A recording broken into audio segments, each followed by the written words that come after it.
There's no real set type of travel. We have to approach each one individually and see where they're going, what activities they're doing, and so our advice does need to be quite individualised to the type of holiday or trip that they're going on. It can be quite complex, also depending on the destination. So ideally 6 to 8 weeks before travel, we like to see the patient with their itinerary for a travel consult.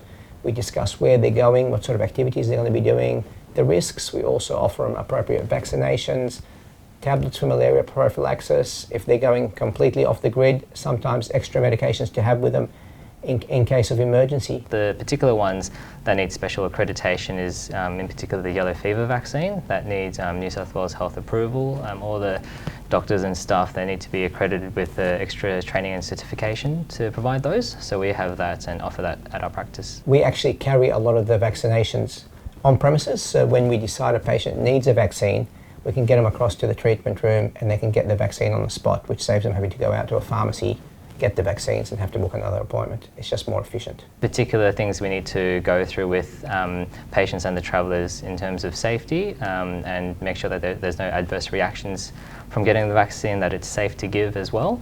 And just educating the travellers about what documentation they need to have. We provide them with a booklet and something to accompany them on their travels to make sure that everything's on the record. Because if you've had the vaccine but don't have the documentation, there's no proof there for the state agencies if you're questioned about them. For very complex destinations like altitude or people who are working overseas for extended periods, sometimes we need to see them also when they come back. Travel can be such an amazing experience for people on so many levels.